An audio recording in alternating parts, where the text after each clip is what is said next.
Good afternoon, everybody. Welcome to a daytime episode of the Black Male Studies Sessions. I'm your host, Torrin Walker. This is a series of discussions and roundtables focused on addressing the issues affecting Black men and boys. This series is sponsored by the African American Men's Historical Society. The AMHIS is a Black American men's intellectual society focused on the preservation, history, and empowerment of Black men. Go to amhis.org to learn more and visit their Substack at amhis.substack.com. In 1972, sociologist Stanley Cohen published a book titled Folk Devils and Moral Panics. The book introduced and analyzed how media and political figures can create a folk devil by defining a group as a threat to societal values, leading to public fear and the marginalization of that group. Cohen goes on to describe a moral panic as the process of arousing social concern over an issue, usually elicited by moral entrepreneurs and sensational mass media coverage, and exacerbated by politicians and lawmakers. A moral panic can give rise to new laws aimed at controlling a specific community. In the United States, the Black male has been cast in the role of the folk devil. America's history of laws, extrajudicial punishments, and social censure of Black male bodies, behavior, and culture all speak to this. And I wanted to unpack this phenomenon with a scholar who has done extensive research on this subject. My guest once again is Professor Tommy J. Curry, PhD, MPH, Personal Chair of Africana Philosophy and Black Male Studies, Department of Philosophy at the University of Edinburgh School of Philosophy, Psychology, and Language Sciences. He's the editor of Black Male Studies, a series exploring the paradoxes of racially subjugated males by Temple University Press. He's the editor of Decolonial Philosophy and Philosophy Compass, and most of you know him as the author of The Man Not, Race, Class, Genre, and the Dilemmas of Black Manhood, winner of the 2018 American Book Award and considered by most the seminal work of Black Male Studies. So, Dr. Curry, how are you doing this afternoon over here?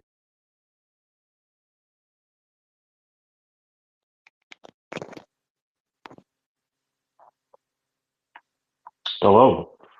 Yes, sir. Hello, Dr. Curry. How are you? I'm doing well today, sir. How are you? I'm doing okay. Once again, thank you for taking time out of your schedule and the time change to be able to have these conversations. I really appreciate it. No, it's an absolute pleasure. All right, Dr. Curry, let's get right into it. Let's start at the beginning. How did Black men and boys become America's folk devil? Well, as usual, those are really complicated questions, but I think that alongside our conversation last week, where we talked about the lynching of black men and the targeting of black men as being outside of civil society and the moral community, we can trace the demonic concept of black men all the way from the Scottish Enlightenment in the late 1780s to kind of the pro-slavery ethnologists of the early 1800s. Black males have always been referred to as different than whites, as animals or beasts. In fact, some of the earliest descriptions of black men after the Scottish Enlightenment in the early 1800s actually referred to them as servants of the devil or serpents, who were thought to be the eternal enemy of white men who were thought to be born of God or called the sons of Adam. So during this period of time, slavery was not just argued for as a mechanism to destroy or to punish black people. I think a lot of the history that we get right now likes to talk about race and racism as a generic trope that affected everybody with black skin. The historical record simply does not back that up.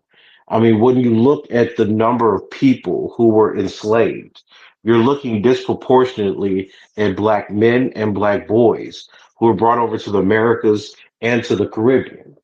So that means that slavery was basically an institution that sought to confine and exploit black men. It was an institution that white people argued for a long time could actually evolve black women and children away from the savagery of the black male. So throughout American history, the black male was then thought of or conceptualized as a savage and primitive creature. Among Europeans, the idea was that he was basically bestial, which meant that he couldn't survive contact with civilized white races. So he had to be captured and exterminated for his land and resources. But it's different when you talk about the United States or when you talk about the Americas, because whereas Europe was interested in kind of this colonial logic that was interested in exploitation and elimination and genocide, in the United States, enslavement was a mechanism or a technology that sought to punish the black male for his black skin and the reproductive capacities that his black penis had. So that's why he was always framed as an abuser and a murderer of women and a rapist. And this was the logic of people like Samuel Cartwright, who actually argued that the continual enslavement of black men was in fact necessary not only to protect black women and children, but that you need to lynch and castrate black men because the black penis, eliminating or destroying the black penis was necessary to save the white race. Now, what often happens in our discussions about black men, and I really want people to understand this, is that we're living in the 21st century where we have a proliferation of images, social media, etc. And the one idea that has remained constant from the 1800s to the 2000s is the idea that black men are violent and that they're dangerous. And this continuity between the messages of pro slavers, between suffragettes and first wave feminists, between black feminists and black elites and liberals has not changed. The notion that black men are somehow unable to be assimilated into America, unable to manifest worth outside of violence, are fundamental sexual threats and predators to women, be they black or white. This is the overarching logic that we've seen throughout America and throughout Europe for the better part of 200 plus years. So when we ask the question of why are black men the folk devil, we have to be very specific here. We're not talking about stereotypes. We're talking about an articulation and conceptualization of a group of men that the world has been fundamentally against since day one. The same kind of courage that was celebrated in the Haitian Revolution of black people becoming free is the same kind of logic where black men have been punished for ever thinking that they were anything but slaves. So courage was met with condemnation. And this pathway throughout modernity has been the guiding logic of every civilized Western society. So the beast argument, the idea that black men have to be killed for everyone else to thrive and survive, is something that black male study scholars have been particularly akin to. Because what we've been showing people is that contrary to the kind of rhetoric you're getting out of lit crit, where everything becomes about female slaves and the black woman slave in the womb, that is not what the historical record shows. The historical record is very clear. Slavery was an act of war against African people, just like genocides or any other conflict. And in that war, the people that they target are going to be males, the African male. So that means that dehumanization is a male specific trait. It is a rationalization and process that removes black men from moral communities and the notion of the human to justify their extermination. So the notion of the beast in America is just a particular trope that keeps recirculating and being replicated to justify the elimination, confinement, and incarceration of black men so that every other group could thrive. Let's talk about the other side of that coin of dehumanization. The idea of the noble savage. The idea that on the liberal or on the humanistic side of politics, you have people who consider themselves to be the friend of the Negro, if you want to use the French Revolutionary term, or people who are advocating for black male liberation from the 1800s up until maybe the 1960s or the present day, where the idea of the humanization isn't about making a savage of the black man, but the idea that the black man doesn't have the intellectual capacity or isn't a fully developed human to be able to have agency to make his own self-determination, and he has to be rescued either by the white liberal or infantilized by the white progressive. Can you talk a little bit about that?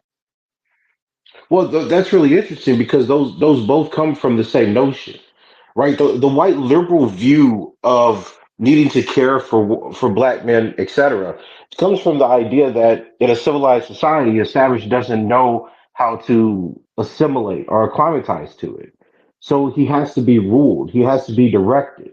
Now, this idea was very popular at the beginning of the 20th century, especially the 1900s.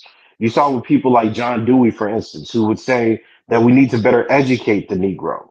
Or you would see it even with people like Jane Addams in Chicago, with Hull House, who suggested that the best way to bring in or to progress people was to actually start with young children because the racial traits of black people are already too solidified for any real adjustment.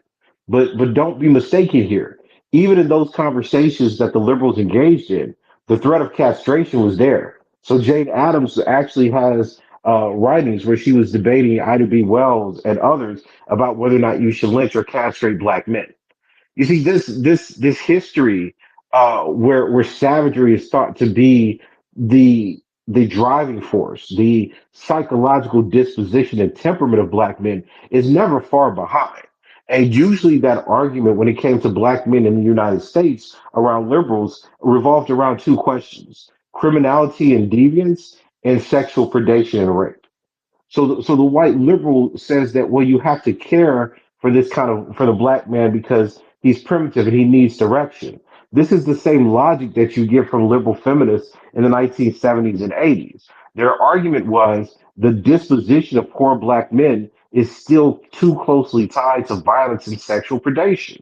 So feminism is a way to restructure or rewire or readjust and reorient the worldview of these primitive poor black men who don't have the benefit of middle class economic positions or education. The white liberal is just as racist and just as dangerous as the white conservative. The only difference is the techniques it uses to control populations. I think you can see with Trump, it's an old school segregationist logic. Take away power from black people, make sure white people run every major institution. You see this with Tucker Carlson when he came to London recently, saying there are too many, there's not enough white people in London. It's changing, so the culture is degrading. Their idea is that only by preserving traditional civil values that white people have founded will you maintain order in society. The white liberal operates differently. The white liberal says, well, you can bring people into a certain environment, and through education and through paternalism, you can control their behaviors, their mindsets, the way that they think. So in that framework, you're going to have more black people, especially black men, if they're educated, if they're acceptable, if they're ideologically parallel to white liberalism, who are accepted within white institutions. But neither of those presuppose that black men or black people are equal and capable of ruling themselves. So we have to be really careful when we see arguments or presume that we have more progress or equality with one white political party or political ideology versus the other. They're basically the same. The only difference is the techniques they're using to actually manage and rule over populations. Let's get into that a little bit more because in the present day, it seems like the idea of black maleness and the idea of even black identity is so connected to political affiliation that the idea of even having a conversation about black identity and black liberation is completely divorced from politics at this point in America. Can you talk about that?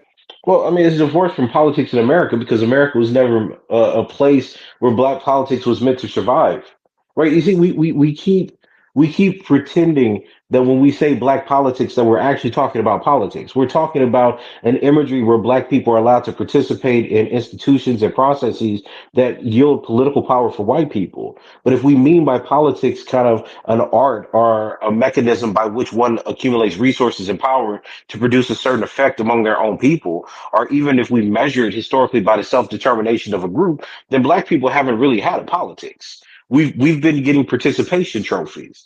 And I remember one of the last letters that Derek Bell sent me before he passed was actually a reflection that he had about Obama winning the presidency.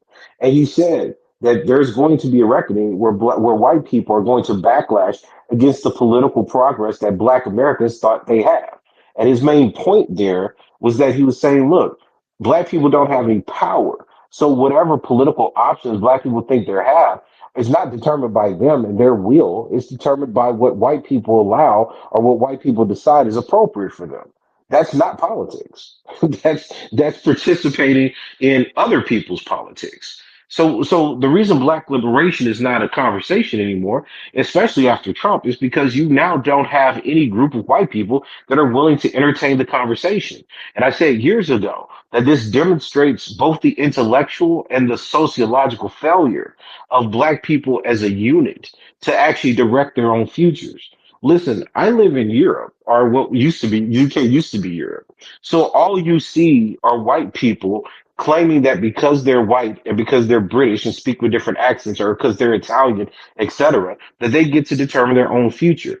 Everything undergirding the politics of EU countries and the UK is driven by the fact that the people who look like you and have the same heritage as you should dictate the future of your group. Black people are the only people in the world where that's not the case. And what's funny about it is that you have black people in the academy and black liberals that's out representing groups of black people and communities trying to claim that by hierarchicalizing and by criticizing and condemning certain groups of black people, black men for being violent or patriarchal and sexist, poor black people for not voting for democratic candidates, you have black people attacking other groups of black people as if that's going to give them power. And the reason that becomes the dominant technique isn't because it gives us power or political resources.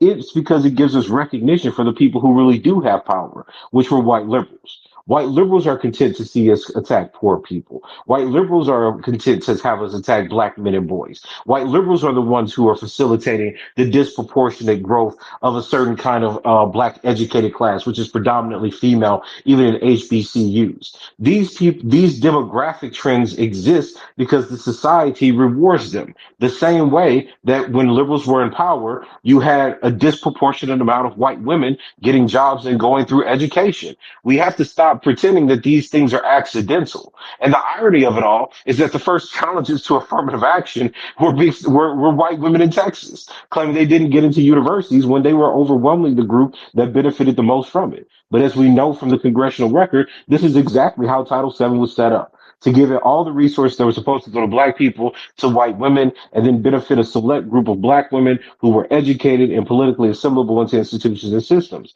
Black men were left outside of that process. And that's why we're in the position we're in today. Because rather than us telling the truth about the mechanisms that were driving the political and economic futures of America, we keep piecemealing it. We keep pretending that every time something bad happens about race, it's an aberration. This is how the system was set up. This is how it was built. And the irony of this is that every black thinker that we talk about today, Franz Fanon, W.E.B. Du Bois, even Ralph Bunche, Derek Bell, Robert Staples, the list goes on and on and on. They all said that this moment was coming. They said that you would have groups of black people who are going to be lured into middle class ideology and turn against their own people. Hell, Anthony Lamell wrote an article to it about this very issue to the National Conference of Black Studies, where he said that Black Studies was going to become anti-black male because it was not being critical enough about the criminalizing and the deviant stereotypes that were being applied to black men, given the rise of mass incarceration.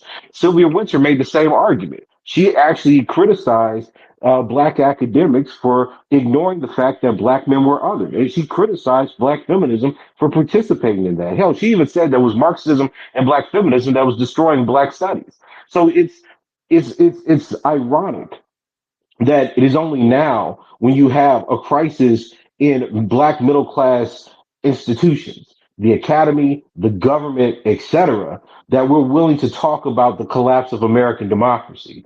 When black men, black poor people, right, when those communities were suffering, people just said black people needed to work harder. You had middle class black people telling other black people to work harder. And that's where this rhetoric that we see circulating on Twitter keeps coming from. It comes from a kind of pseudo intellectual and pseudo bourgeois articulation of how the black middle class rationalizes presence in institutions and politics.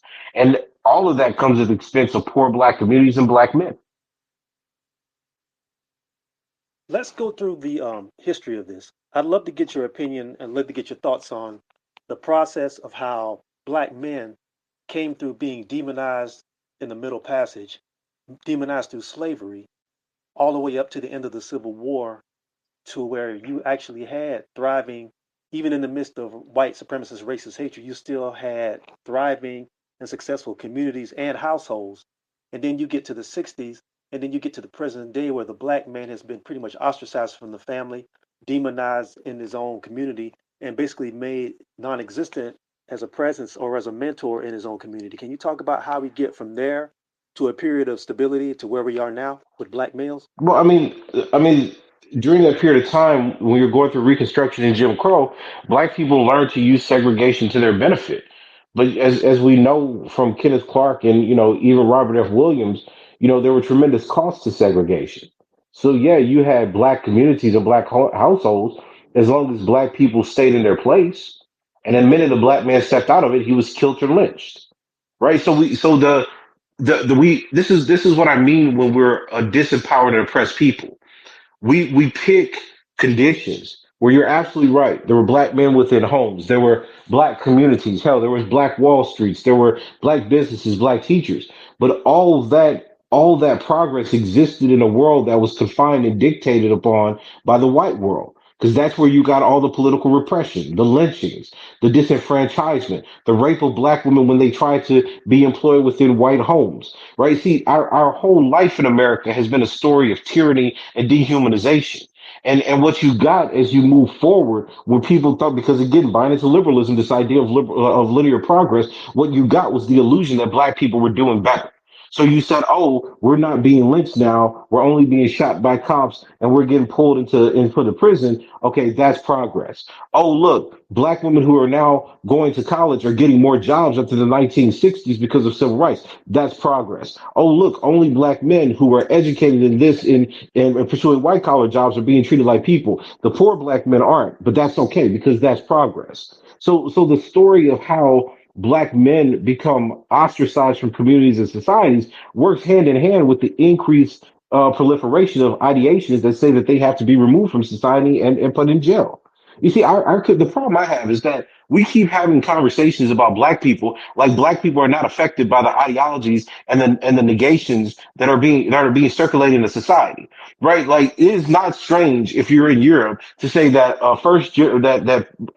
South Asian immigrants that are 4 or 5 generations deep that have been educated in Oxbridge think like British people. That is a white British people. That is commonly accepted. It's commonly known. It is one of the pinnacles of how assimilation has operated throughout Europe. But you make the same argument in America that black people who have been there for hundreds and hundreds of years, that have been educated by their oppressor, that sought to rise in institutions that were created by their oppressor, could believe negative thoughts about their own people. And people are like, oh no, because their black identity, it couldn't be possible. No black person believes that. And the only time we think that's possible is when you're a conservative. This is nonsense. Black liberals have tremendously negative ideas about black people. So what we're dealing with is a situation where the structures have repeatedly insisted that black homes, black communities, and black wealth would have to be destroyed, and that the dependency on white institutions and white political, affiliations and apparatuses are what are the keys to black progress were embraced. So if you're a black liberal and you don't want to deal with that nationalist and militant shit, you're going to say that these black men are sexist, patriarchal, bringing about are staining on the black race, etc. And that's the same kind of COINTELPRO ideology that you get circulating through Western Academy all day. And the thing is, this isn't even a debate anymore. Like there's been tremendous work historically and even contemporarily by Black male study scholars and even African considered Black study scholars that have pointed this nonsense out. It's not a debate. The only difference is that when white liberals ruled the academy, the criticisms on this kind of liberal thought were squashed, were abolished, were they were considered aberrations and misogynists just to talk about the ways that different feminist ideologies participated in the mass incarceration and criminalization of black men, which is strange, given that we can see that white feminists have even created books and a whole canon on this. People like Kristen Buehmiller writes a whole book on how white feminism was involved in the criminalization of men generally, and specifically targeted black men and poor white men with domestic violence laws. So what we have is a moratorium on the kind of ideas and the kind of debates that black people could have to understand themselves and to understand this moment. Because the minute that you start talking about the ways that black feminists and black middle class and black elites have been involved in the denigration and oppression of poor black people, somehow that has to only go to a Marxist analysis. And that's not the dominant analysis that's operating within our communities. Black homes were destroyed the same reason that black wealth was destroyed, because there's an overall has always been an attack on black people. And because black men within wars are soldiers and identified as such, right? When you're fighting against police, white vigilantes, and white, paramilitary institutions, then they're going to be the ones that are demonized and eliminated. This is not very difficult to understand. And I mean, people like Jim Sedanis has talked about this. I've talked about this in Misandric Aggression. Old school black study scholars talked about this when they were talking about charging genocide. The Panthers talked about this. At this point in the 21st century, we have seen a comprehensive refutation of black liberal political theory and thought. We have seen a refutation of the politics of BLM. We have seen a refutation of intersectional thought. And what we keep doing is recycling tropes because we're not doing actually any analysis. No pundits are talking about this. They're just hoping for 2029 when they can get another liberal Democrat in power. And it is a short-sighted strategy because we're going to remain dependent on white liberals. And when it changes again, we'll be in the same position, right? It's black men and black people. And this is, I think, the finest distinction we can make. The oppression and murder of black men is the precursor to the overall subjugation of the black race. The stereotypes, the cruelty, the barbarism and dehumanization are indications of what's in store for all black people.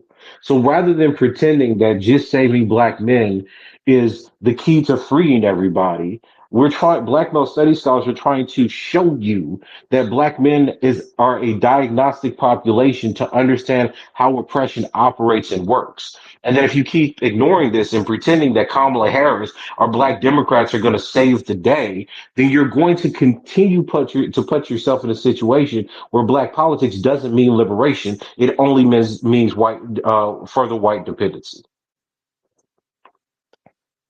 Before we move on with the rest of the conversation, I just want to let the audience know that we're going to open up the space for a brief Q&A towards the end of the show. So if you have a question for Dr. Curry, let me know or shoot me a DM so I can let you come in and ask Dr. Curry some questions. Um, White males are currently undergoing an internal revolution with how they perceive themselves and how they're perceived by the outside world. They're creating their own political movements, they're creating their own punditry, and they're creating their own content and narratives about themselves. Whenever black men have attempted to redefine themselves socially and politically, it's been met with hostility, attacks, and ridicule. So, Dr. Curry, why does black men defining how the world engages with us and how we engage with it create so much hostility? No, I mean, I don't think we've ever had a notion of a free black male autonomous being. Right. Look, white men understand that they are necessary to white nuclear families, that they have disproportionate control of governments and policies, and that they provide a life sustaining force to the kind of oppressive mechanisms of the West. Right. White women have no problem reproducing white men. Right. There's not the kind of divestiture movement that you have in black culture, in white culture. And the biggest threat that many of the white male scholars that are now looking to reformulate white masculinity identify is this kind of abandoning of the white boy and the white male by liberals that's pushing them to the right. So the discussion about white masculinity, their loneliness, their low matriculation rates, the gender gap in workforce and education is about whether or not white men are participating in a white supremacist society. And when the answer to that question is no, they're saying, well, look, either we develop liberal policies that are going to incorporate white men, solve the issue of loneliness, increase empathy for their struggles, or these men are going to turn to the right and they're going to destroy society and the world, right? And it's ironic to me because many of these people talk about these white boys turning to people like Andrew Tate rather than them trying to emulate the politics and the warmongering of someone like Trump. With black men, when you talk about, hey, black men have been demonized by white liberals. They've been demonized since slavery. They've been demonized within black feminist writings. All you get is hostility because there's no humanity that black men have where he's not thought to be dictated over or dictated upon by other people. The black male's not a free autonomous subject. When and here's the irony. The irony is throughout the 50s, 60s, and 70s, you have all this literature about how black men even wanting freedom and civil rights means that they're sick. So on the one hand, you have people saying, hey, black men are not really men, so they're never going to stand up for their political rights. They're perfectly fine being ruled over, right? Then you have groups of people that are saying, well, like this, like people that wrote the protest psychosis, if black men fight and they fight for freedom, it's a psychological disorder because they're buying into this rhetoric or this radical Muslim ideology and this pro-black ideology, and that's a mental sickness. So there's never been a norm where black men could actually think of themselves as being free. And then, of course, you have the feminists who are saying that black men only want to be free. This is like the Shulamith Firestones, right? And the Susan Brown Millers. The black men only want to be free so that they can basically rape white women and possess white women. So these lines of argumentation are the dominant rationalizations that you find throughout America and throughout the West for any time black men want to be free political subjects. This kind of resistance doesn't really exist for women because women are thought to be assimilatable in most major institutions. So even if you look at what the right's doing now, they're not saying we have to deport women who disagree. They say we just take away their job opportunities and we move them back into nuclear families. Because if liberal women don't have the same economic opportunities and educational opportunities that they once had, and they're not being radicalized by liberal feminists, right? Then we can push them back into the home, and then they become kind of what traditional feminists were, dedicated to white supremacy. These things aren't secrets. It's just that we don't understand the modus operandi of how social hierarchies and structures work. And this is why people like Jim Sedanius or Anthony Lamel put so much work into trying to explain how hierarchies are socializing people into certain role expectations that we could say, white men are thought to be in charge of resources to lead families. Well, black men being in charge has always been met with pathology. They're militant, they're dangerous, they're rapists, they abandon children, etc. All things that we know are not true statistically or even empirically, but nonetheless, the things that we get to create, like in the rubric of the color purple, and imagine because that's what we think theory does.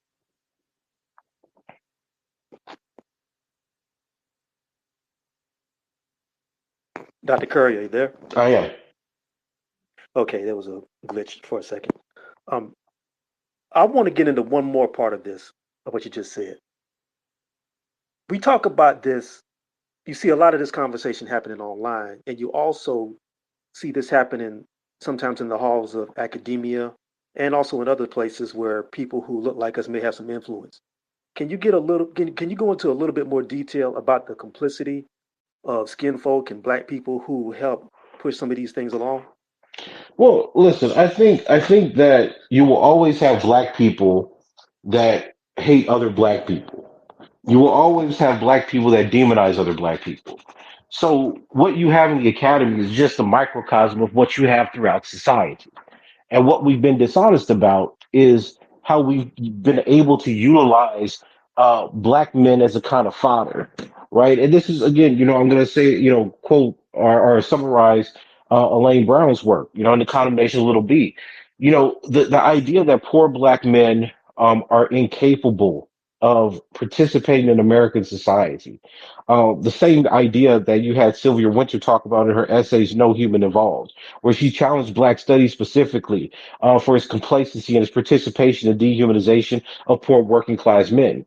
This is the same argument that I think rings true, right, with some evidence. I mean, this is just what George Jackson was saying when he said how universities actually produce a citizenry that are complicit and participatory in fascism. If you are not the target of violence, you will rationalize your position as earned within a society. So within the American Academy, what you have are people, and this is just so important to understand.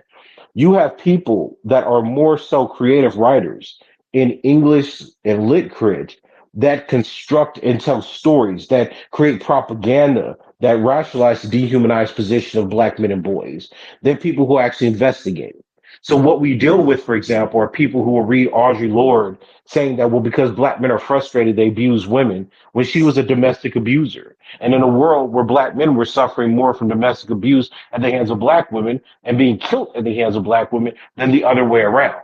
But because the story, right, requires us to have a black boogeyman that doesn't fit any of the data of any of the decades during that era, we're supposed to say it's okay. You see, we have a problem with holding black people accountable for the lies and misrepresentations they tell about other black men.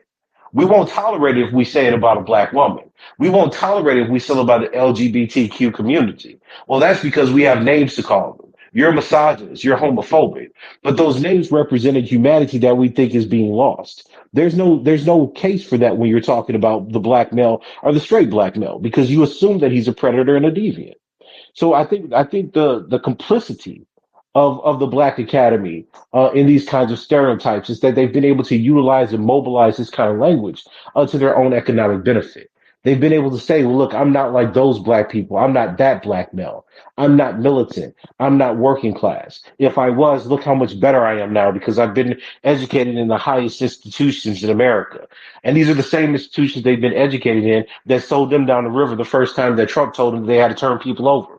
You see, it's a strange phenomenon, right? That emerges when a group of people are oppressed and don't have self determination. I don't think the black people determined this. This isn't the way they would have intended society to work, but it's the way that because society operates, they're willing to participate in it for their own benefit and self interest. Because I get there is not other, and here's the way to test that. In all the other oppressed groups, there's not a single other example. There's not a single other example where other groups will deny the kind of suffering that they men go under. They don't demonize them where they say they shouldn't exist. They don't make writings and create literatures and fantasies where they say that they would instead prefer to be and reproduce with their enslaver and oppressor rather than the men of their own group, right? This is what we deal with as Black Americans. And we rationalize it because we say, surely there's some truth to it because the case is being made. And then we hide behind these impotent tropes of love and solidarity. But certain groups of people are disproportionately dying, right? Poor black people disproportionately dying. Black men and boys disproportionately dying. Hell, poor black women are disproportionately dying. But what we do is we pick and choose perpetrators, right? And this is all fantasy. It's not a real world, right? And we'll keep living in this pretend world until things get better, and then we'll say that's real, right? And that's what we'll start writing about, and that's what we'll start championing. This is what happens. So I think what Winter's saying, what people like George Jackson saying about education is just so important for us to remember is that education defines our reality. And what we've done over the last 30 or 40 years, if we've used the imaginary power of coalitions and intersectionality to frame what we take to be progress. It's all lies. And I think, the last year has certainly demonstrated that we need new ways to engage Black men. Because they're certainly the most demonized and expendable group in America. There's ways that we need to reground or create a foundation for Black politics if we use that term to mean something like Black solidarity or try to think ourselves out of the mess that the previous generation got us into. I want to stick with your topic about fantasy because I think the next question is going to tie into that. This idea of the black male folk devil has become so ingrained in American society that, like I said, other black people, both inside and outside the United States, have bought into it. You mentioned the academy and the academic side of that, where you have graduate students in disciplines focused on studying black people who are on record calling black men and boys like vile slurs like bullet bags, but they're still allowed to teach and their opinions are still being seen as credible. You have tenured professors who have made careers out of demonizing black men. But here's what's more important, what's important to me. You have fictional novels like The Color Purple and Waiting to Exhale. You have televised content. You have films like Harriet that are being accepted as truth by some of these same people who work in the academy. Can you talk a little bit about the role that mass media and by extension, black media or media targeted to black audiences are complicit in perpetuating some of these black boogeyman male folk devil myths? Well, I mean, it's just like you said there. I mean, they're absolutely complicit. I mean, they create characters. I mean, I remember when the Harriet movie came out. There's the black slave catcher chasing her, right? I mean, there's just no historical evidence for it, right? The fantasy that people live through, that they use to rationalize their own positions within structures of societies. I mean, it's something that black people do all the time. We're no different in that sense. We're not magically and mystically protected from sociological factors or even the ideological state apparatus, if you like Althusser. These are things that socialize individuals and people. And honestly, the people that I think working class black people have to watch out for the most are the black middle class and the people who aspire to be black middle class thinkers, right? It's the academy allows one the ability to formulate concepts that get mobilized and taken up in society. So the popularity of intersectionality, within this last decade was a direct influence to BLM. And we saw the kind of grift that was, and here's the irony that you claim that black men wanted to be part of the patriarchal structure, and then you see this, I don't even know what to call it, amalgamation of political axioms that is BLM, where they directly participated both in white patriarchy and in corporatism. You see, we black people keep using identity as a magic wand, right? So the media is going to reflect that idea of representation that white liberals believes rationalizes their approach to government. It made sense for the white liberal to show lots of black women. It made sense for them to believe and put Melissa Harris Perry on TV talking about Olivia Pope, and this was a new step for black women in depictions of love. Well, why? Because these are all integrationist myths, right? Now that Trump's in office, the media's changed.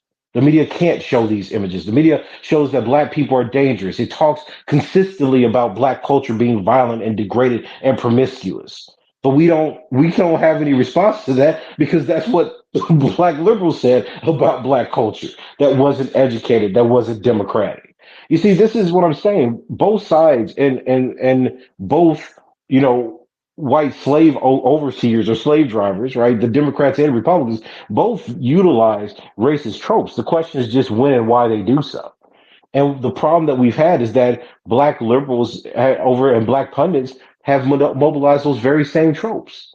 So now we're in a position where we can't even say as black people that those tropes don't apply because they utilize the same talking points that liberals and feminists have used about black men being criminals and rapists and thieves and thugs and not being good fathers and not being in the community, etc., to justify why they don't want black people in public spaces or political office at all. And to me, that's the crazy part. Is that if you just examine the writing, so you examine what was happening around the color purple, examine those debates, look at what happened with Bell Hooks, examine those debates around the Central Park Five, examine her notions of criminality and black male deviance and promiscuity. There's no difference between the black feminist talking points about black men and the arguments that black conservatives make. It's the exact same arguments. But we're supposed to give them grace because in the academy, white liberals gave them grace. At some point, we have to say either a statement or a proposition is true or false. If it's false, then it's ideology. So why are we perpetuating it? And that's all the media does. Media just gives us or makes certain ideologies or propositions seem as if they're true and normal. And that's why people take them as true in everyday life. And until we get to the point where we're willing to critically assess these and to reject them, then we don't have a politics. We don't have anything like a politics. In fact, we're just a bunch of black people that are scrambling around our self-interest, hoping that our side wins or that our white overseers come back in power so that we'll be favorable again. That's all we're doing. And every day that passes, every comment that happens in America shows you that. It shows you now that white liberals aren't in power, that we have no resources whatsoever to deal with those people that are shutting down the very universities that we took pride in working for and took pride in of being selected to be participants in. Just want to do a little house cleaning really quick. This series is sponsored by the African American Men's Historical Society. If you want to learn more about the AMHIS, go to amhis.org or visit the Substack at amhis.substack.com. Also, if anybody wants to be part of the Q&A, shoot me a DM because I might not be able to see everybody who's got their hand up. But put your hand up if you want to be part of the Q&A, and also shoot me a DM if you want to be a part of that. Episode 6 of the Black Male Study Sessions. Let's move on. Let's get into the hypocrisy of the United States demonizing black males. Historically, black American men have never been violent as a group, while the United States was born in violence.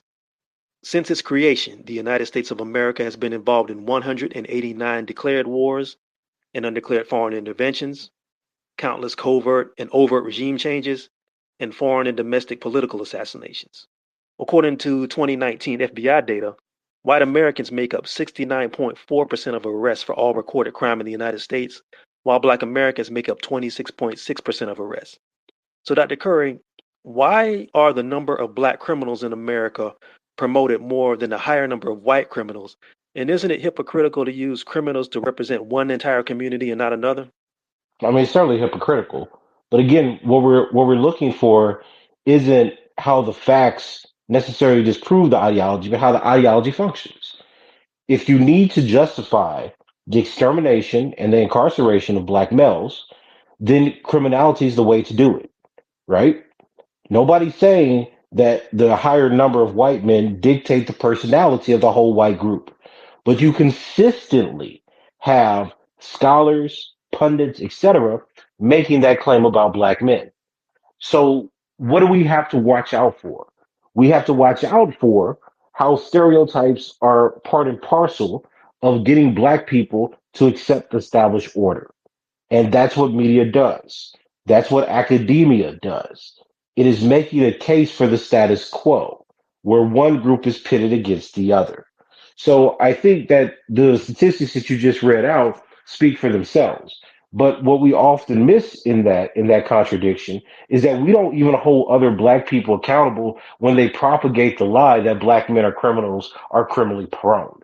So this would be the idea topic for sociologists or for criminologists or for other liberal arts thinkers who claim that the reason we need liberal arts is to think critically about the world. But we don't have that. Other groups have that, but we don't have that, right? Because what our thinkers do is they say, ah, you're right. Black men disproportionately are criminals, hence reward another black group.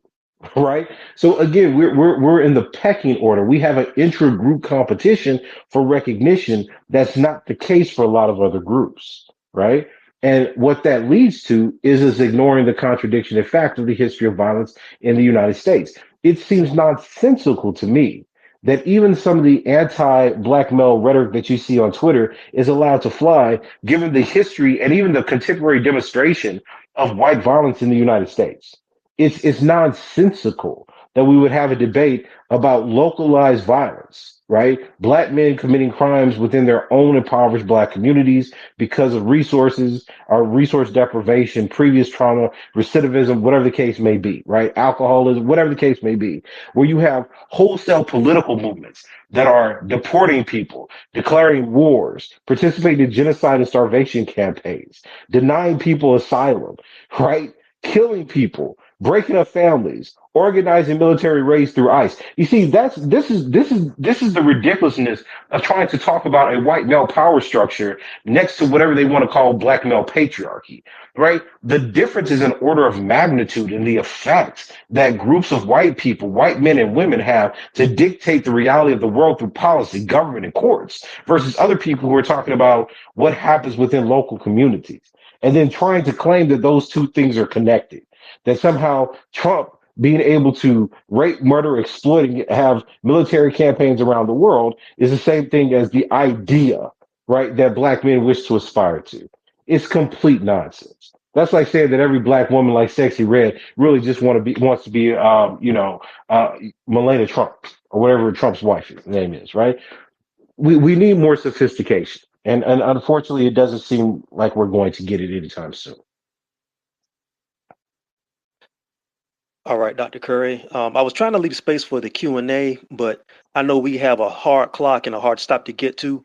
I want to ask you about solutions. Is there a way to move the conversation about black men and even black men's old self-image out of this idea of being America's folk devil? And is there any sort of thing we can put in place to combat this? I mean, listen, you could educate people, black people, out of stereotypes, but you don't have any ways to enforce that, right? I mean, this is the problem. The question of solutions presupposes that we understand and that we control the means of both socializing and producing our own reality.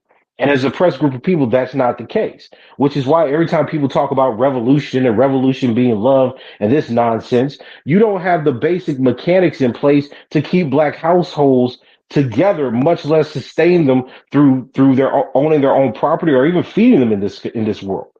You see, the very basic notions of political economics, where households and families need to feed themselves and need to provide for themselves, right? Those things have never been provided for as sustainable in black communities. That doesn't mean that all black people live in that reality, but if we're talking about the group, that's been part of the precarious nature. Racism has stopped us from owning property. Racism has stopped us from having stabilized, predictable wealth accumulation and even plague substance, access to medical care and food. So in that world where these conflicts grow, right, where groups and individuals and communities and households and nationwide are competing with one another, what then allows us to sustain the values that are fundamentally make us change how we think? The reason that these ideas worked in the 60s and 70s is because all black people were thought to be the same. Black people cared about each other because their fates were linked. A black man gets lynched, they could wipe out a whole town. A black woman gets raped, the whole town can be killed for even protesting that rape. You see, blackness flattened difference. Jim Crow flattened difference. But now what you have are black people who fundamentally think they're different, escaping blackness. So they pride themselves in anti-black misandry. They pride themselves in being a liberal and not like poor working class black people who they think are uneducated and deviant. Right? They fundamentally think they're of a different kind. And it's that kind of nonsense that allows us to value internet punditry more than we do scholarship, for us to value white people and white liberals who can get us jobs in various institutions more than black people that work in their own communities, right? It's America has always and will always be the deathbed of black people. And the problem is we've been lied to for the last 40 and 50 years where people were trying to tell us that it's something different, and those people who believed that Derek Bell was right, that Fanon was right, that the late Du Bois was right, all these people don't get to write about that. Man, look, in my field, in philosophy, this tells you how racist my discipline is. People will not only not read black people, and what I mean by that is they will come out and be black philosophers without any evidence, maybe a class of studying black people, but black people in philosophy are the only group of people in the academy that are not allowed to start with the later thought of a black thinker. So at the end of his life, when Du Bois is writing Color and Democracy, the World in Africa, he says democracy in America has failed. He says white people are the most selfish and greedy people in the world, and that the world will not change unless Africa takes the lead in world politics. It becomes a major power. Like Du Bois is saying all of this, and nobody ever writes about that. Du Bois is considered to be the father of Pan Africanism. How many essays do you think about Du Bois's Pan Africanism are in our field? You see, white people control what black people can say and think, and we keep missing that part. Right? When you actually read Sylvia Wynter, instead of just trying to cite her and claim that she's a black feminist somehow, right? She's interested in this idea of replicating white categories and taxonomies. So she rejects feminism, she rejects liberalism, she rejects Marxism, largely because those are categories that are built on the anthropology or the history of white nations, of how white people develop their own sense of being. And then what do you have? A whole bunch of black people trying to put her back into that category. No, no, no. She's a feminist. No, no, no. Don't believe in linear market time or whatever the hell this person McKittrick said. Right? Like you see, we come up with these nonsensical terms to try to explain things we don't want to accept, which is that the ideologies and politics that we've been socialized in are lies. And then when you have Dr. people, Kurt, yes, I didn't mean to interrupt you, but we got a couple people who have some questions for you. sure. They've already been vetted, so they're good to go. We got Dr. Myron in the building. I'm gonna let him go first, and then we'll go to La Farmer. So, Dr. Myron, the microphone is yours. Gilmore. Hey, I'm peace, sorry. I peace, apologize. yeah, I apologize. peace. Hey, can I be heard? Am I coming through all good? Yeah, yeah. Yes, You're good. sir. Okay, okay, cool. Hey, I just wanted to know, I wanted to go back to something you were saying earlier, Dr. Curry. You were talking about the social devil, and the creation of this devilish type of figure. Mm, And I know you talked about how deep, how historically rooted it is of this type of folk devil figure of the black male. But I wanted to know what you think this says about our civilization, like Western civilization, like Hmm. especially at this stage in history, the way it's articulated, the way it's communicated, the way it's reflected through these different narratives and production of ideas. What does it say about our civilization right I mean, listen, Western civilization was thought to be the product of the climate and the people. It was the belief that white people were the ultimate safekeepers of the world, and only they could dictate the good and the moral currency that the world would utilize. So I think that I think the West is right on track, right? Like, you have to think, the sustenance that the West trades in is largely ideological and economic, right? So when America thought that it was losing the country because of Obama and its forthcoming minoritization, it created repressive mechanisms to change that. When the EU thought that immigration and Africans and non-whites were threatening them, they closed borders, right? This is how any other group of people in the history of the world have responded to what they perceive to be threats to their population. So Western civilization is going to perpetuate the same kind of sickness and antipathy towards black people and other non-whites that we're seeing happening today. I don't know where we get this idea of tolerance and love from groups of people that sustain their societies and enrich themselves through genocide, hatred, and racial animus. And what we keep producing are people, both at the punditry level, the political level, and the intellectual level, that somehow believe that just because somebody said all men are created equal, and don't mention the fact that they own slaves, that somehow that idea stands above the historical and sociological conditions that give rise to it. There have always been groups of people that were thought to be non-human. Even in our lives today, you see that Trump is utilizing the idea that certain groups are non-human and disposable. So Western civilization is the foundation upon which inhumanity was birthed. And I don't know why we want to disassociate the humanism that was created for white people from the non-being or the anti-humanism that confined and rationalized the genocide extermination of black people. So no, I think Western civilization is just fundamentally geared towards that kind of rationalization and logic. All right, the next question we have is from LaFarmer Irie. Okay, you got the mic, brother. Yes, brother. Peace and blessings. Shout out to you, brother Terrain, and I'm very thankful and humble. You sent me the invite to the brother Professor T.J. Curry, Doctor T.J. Curry. Definitely, definitely some beautiful wisdom. And I also wanted to second that. I was just looking at my page, and most recently, Elon Musk. You know, this question is kind of twofold pertaining to him and to the topic the doctor was talking about. Um, Utilizing his platform to promote the same type of system of apartheid that he came from South Africa. He's the descendant of a Boer Hmm. of South Africa, and his Yeah. utilization of this app has been in the form of weaponization because Joseph Goebbels, even what I learned in psychology, was the guy of propaganda, or Theodore, or one of them. I don't know if it was Theodore Hertz or Joseph Goebbels, but one of them Nazis utilized propaganda for the benefit of the Nazi Party. And so when we look at media and its inception, that's almost like where it kind of spawned from into what we know it to be today. When they're utilizing this media in the way that they're doing, as I do my American Negro Studies, Dr. TJ, what I found out was, and what I used to have on my post, and I was going to ask Brother Terrain while I was talking, just to throw it up in the Jumbotron so the doctor can actually see what I'm talking about. It says Negro rule vampire over North Carolina, 1989.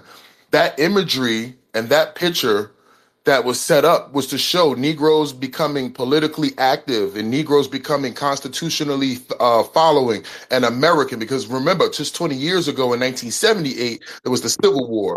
Uh, uh, uh, uh, so, yeah, 1960, sorry, 30 years before, the 1968 was the Civil War. So we're talking about these people who we're talking about in this country who had to let us go from slavery. And then we know about Juneteenth and how they wouldn't let us go. But we looked at how our progression after slavery had become, and it was to a threat to their system. They didn't look at it as pro-American. They didn't look at it like these slaves didn't have any assassination attempts or any plots against us.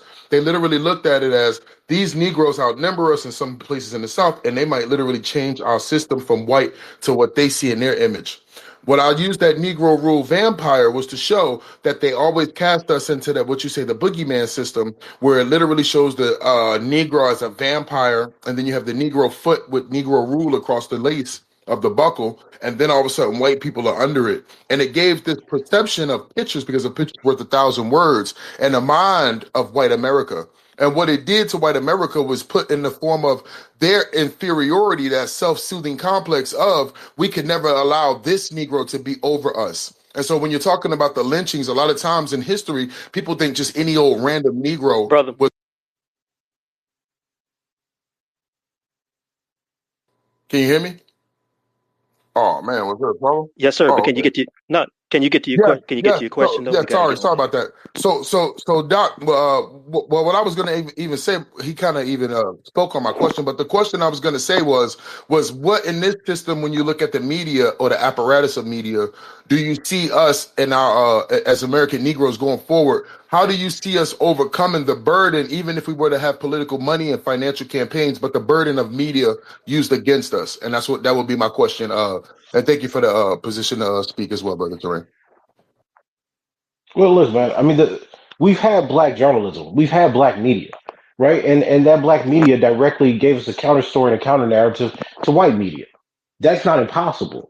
But what I'm saying is that the pundits and the people who are hosting and providing the foundation and platforms for black media nowadays, right, are people who fundamentally believe in these tropes.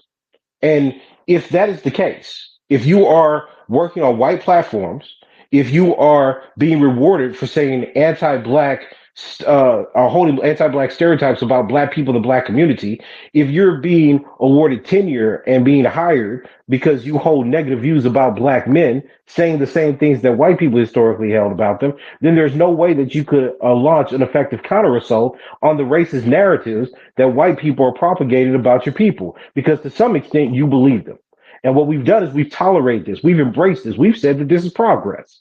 And then we dare to say that anyone who announces this insidious bond and deal between black liberalism and progressivism and these negative tropes of working class, especially poor black men, that somehow they're the problem, right? They're the problem. Not the people who are saying that black men are trash, not the people when black men are being killed are saying that they're bullet bags, not the people who are saying that black men are rapists. Those people are not problems. The people that are problems are the people that are saying black men are not those things. Right? So we have to understand what's at stake here. We are looking at real time in front of us, what happens when we're not on the job. We're looking at what happens when a group that has historically oppressed us dictates the morals, the ideologies, and the ideas by which we write and by which we think. We are looking at what happens when they author and engineer our intellectuals. This is the same thing E. Franklin Frazier said in The Failure of the Black Intellectual. Right? So if we see all of that, then the question becomes, why are we still willing to accept, much less tolerate, anyone that speaks ill of any other black person in this moment? Right? That's the question. There is rape, there is child abuse, there is child physical abuse, there is intimate partner violence, there is murder in every race of people on every corner upon this earth and globe. And not a single group of oppressed people, not Jewish people, not white people, not Asian people, utilize the minority of deviants and criminals in their society to dictate the majority of their people, but black people.